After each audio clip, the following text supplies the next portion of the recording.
George Clooney's been kidnapped! But don't worry, the Coen brothers are on the case. My favorite films. Hail Caesar is the 18th feature-length double whammy from brilliant yet quirky writer-director brothers Joel and Ethan Coen. Set in the early 1950s at a major movie studio, Hail Caesar is a farcical love letter to old-school Hollywood and the, quite literal in some cases, song and dance those involved had to go through in pursuit of movie magic. As such, the Coen brothers cultivated a star-studded cast for this picture. I'll do my best to list the big names now. Josh Brolin, George Clooney, Scarlett Johansson, Frances McDormand, Tilda Swinton, Channing Tatum, Jonah Hill, Ralph Fiennes, and Alden Ehrenreich. Ehrenreich? Alden. Alden? Al? Can I call you Al? Sorry if I got your name wrong, buddy. They don't make them like they used to. It is so rare these days that you'll go to the cinema and you'll be surprised by what you see on screen.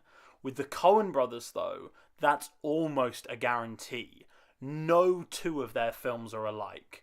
With Hail Caesar, they deliver once again. The film follows Josh Brolin's character, Eddie Mannix. He's the Winston Wolfe of Capitol Pictures. If there's a problem, he's the guy to fix it. However, as both he and you, the audience, soon find out, there's not just one problem to deal with, there's a whole mess of them. The best way that I can describe Hail Caesar is that it's a series of vignettes. Various actors and other people connected to movie making showcased in their own self-contained stories that's all wrapped up in the day that Eddie Mannix has to experience. Despite the segmented nature of the story, the Coens decided not to do a Pulp Fiction. The plot takes place in chronological order, but you'll still find yourself jumping around a lot. They take you from Josh Brolin answering important phone calls at his desk, to Channing Tatum in full musical theatre mode before he ships out to sea, to Scarlett Johansson complaining about her fish ass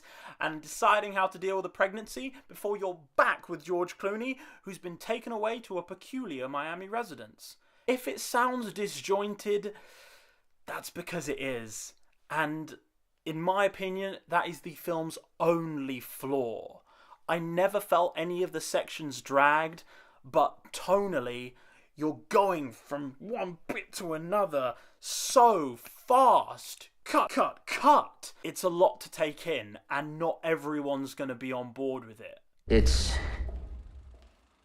complicated. For me, though, there were just so many funny and fantastical scenes that I did not mind it being just a little disjointed. For example, although I hadn't seen him in any films before, it's clear that Alden Ehrenreich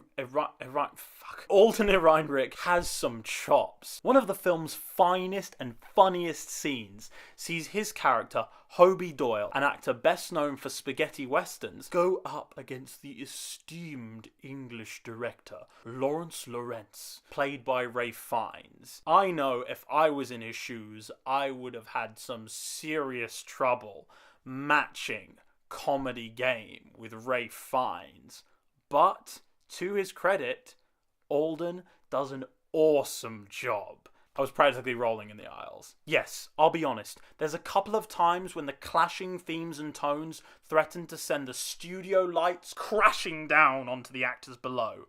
But the film is just so much fun that if you're willing to let its disjointed nature pass you by, I promise that you'll have as much fun with this film as I did. There's just so much talent and craft that goes into creating a show-stopping glitz and glamour musical number or a classic tete-a-tete comedic sparring scene. You've got to appreciate the passion that goes into recreating old-school Hollywood class like this. It's part of the job, miss. That's why the weird and wonderful Coen brothers' Hail Caesar is one of my favourite films of 2016. Thanks for watching, and I'll see you next time. If you want to win this super cool Jessica Jones t-shirt, there's just a couple of things you have to do. First of all, you need to share this video. It can be on Twitter. You can tag me to show me you've done it, at Joe Medforth. It can be on Facebook. I'll know, because Facebook tells you these things. Or you can tag me in that too. Share it on whatever social medias you want to share it on. Your choice. Share the video, number 1.